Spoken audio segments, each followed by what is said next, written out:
আপনি আমি না মধ্যবিত্ত? মধ্যবিত্তদের কোনো চাওয়া পাওয়া থাকতে পারে? কখনোই থাকতে পারে না। আসলে মধ্যবিত্ত হওয়াটাই একটা বড় অপরাধ। আপনি যে মধ্যবিত্ত, মধ্যবিত্ত হওয়াটাই অপরাধ। আর মধ্যবিত্ত বাবা হওয়া বা মধ্যবিত্ত পরিবারের বড় সন্তান হওয়াটাও অপরাধ।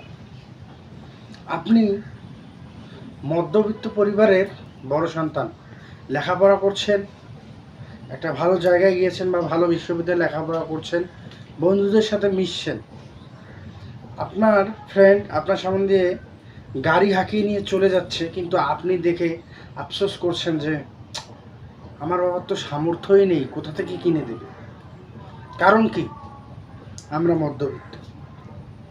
আপনার বন্ধু ভার্সিটি থেকে বেরিয়ে একটা ভালো রেস্তোরাঁয় খেতে গেল, আর আপনি ঠিক ওই যে সলা কাকা একটা দোকান দিচ্ছে সিঙ্গারা, 2 টাকার সিঙ্গারা, 3 টাকার পেঁয়াজির দোকান, আপনি ঠিক ওখানে চলে গিয়েছেন।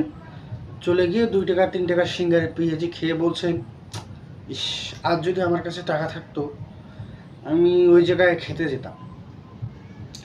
তা মধ্যবিত্তদের আসলেই কিছু চাওয়ার নেই জীবনে। মধ্যবিত্তদের কখনো কোনো স্বপ্ন হয় না, মানে মধ্যবিত্তরা শুধু বাঁচে বাঁচার জন্য, যাতে কিছু করে খেয়ে জীবনটা পার করে দিতে পারে, এই জন্য মধ্যবিত্তরা বাঁচে। তারা যে লক্ষ্য স্থির করে যে জীবনে একটা ভালো জায়গা, যেটা রিজার্ভ করে লেখাপড়া শেষে, যে আমি একটা ভালো জায়গায় অবস্থানে যাব বা সৎভাবে আমি ওই জায়গায় পৌঁছাবো, কিন্তু এটা সম্ভব না তো। কারণ ও তো মধ্যবিত্ত, ও তো দিতে পারবে না।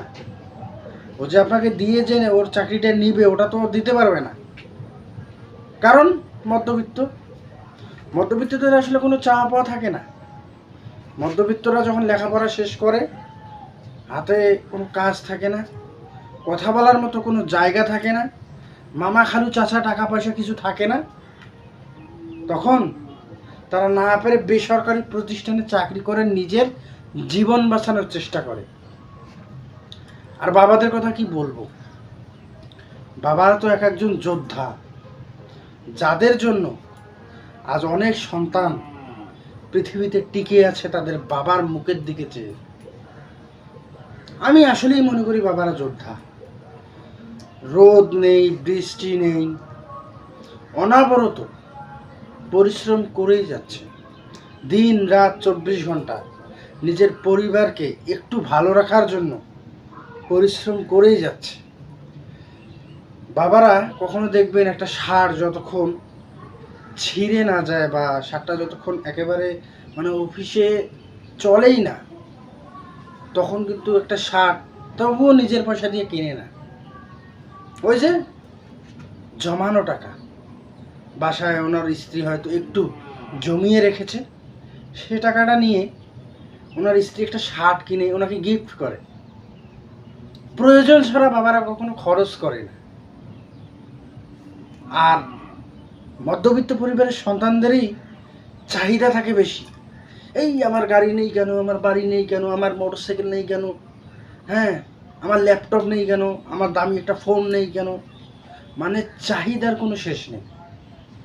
কিন্তু ওই মধ্যবিত্ত বাবাটা কোথা থেকে এনে দেবে? তার বাবা তো নেয় না। তিনি তো সৎ কর্মকর্তা, তিনি তো পারেন, নিতে পারেন, কিন্তু তিনি তো নেন না। তিনি না নিয়ে ওই ওনার 20,000 টাকার স্যালারি দিয়েই উনি ওনার সংসারটা চালান। আজকে যারা প্যারাডো গাড়ি নিয়ে ঘুরে বিশ্ববিদ্যালয়ে যাচ্ছে, ভালো দামি বাইক নিয়ে বিশ্ববিদ্যালয়ে যাচ্ছে, ক্যামেরা ঘাড়ে কাঁধে ঝুলানো, একবার কি তাদের কথা জিজ্ঞেস করে দেখেছেন তাদের আয়ের উৎসটা কোথায় বা তাদের বাবার আয়ের উৎসটা কোথায়? উনিও মধ্যবিত্ত, আমিও মধ্যবিত্ত, কিন্তু ওনার ছেলে চলছে ওইভাবে, কিন্তু আমি চলতে পারছি না। কেন পারছি না? আমাকে বুঝলেন কেন পারছি না? না পারার তো কিছু কারণ আছে, অবশ্যই কারণ আছে। কারণ না থাকলে তো কথাই থাকে না।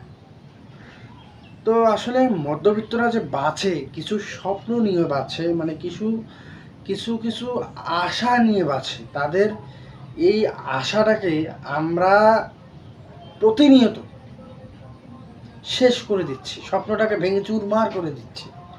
তাদের আশা স্বপ্ন বলতে কোনো কিছু নেই, মানে মধ্যবিত্ত কোনো আশা স্বপ্ন বলতে কিছু নেই। নিম্নবিত্ত তো বলতে পারে, কইতে পারে, আর উচ্চবিত্তদের কথা বাদেই দেন। তাদের লাইফ স্টাইলটাই আলাদা, তাদের লাইফ স্টাইল লিড করার স্টাইলটাই আলাদা।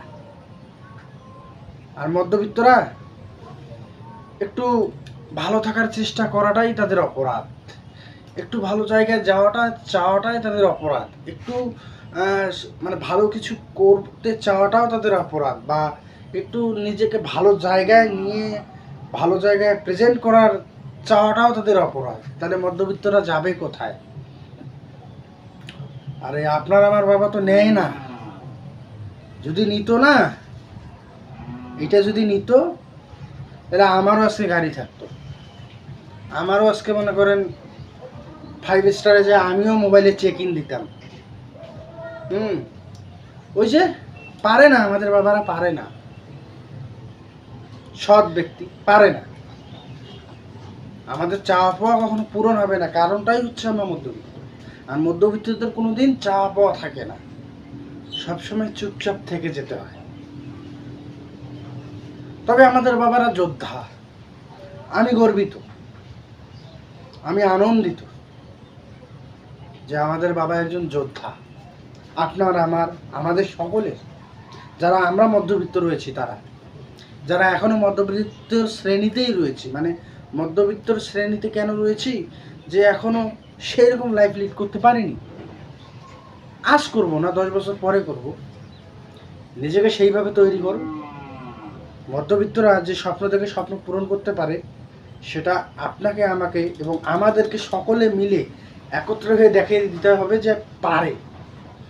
যে মানুষ বলবে পারে না, বুঝে নেবেন তার মনে আপনার জন্য ঘৃণা ছাড়া আর কিচ্ছু নেই, সে আপনাকে একদম ভালোবাসে না। যে মানুষটা আপনার ভালো দেখে হিংসা করছে, সেই মানুষটা কখনো আপনার ভালো চায় না এবং ভালো হতে দিতে পারে না।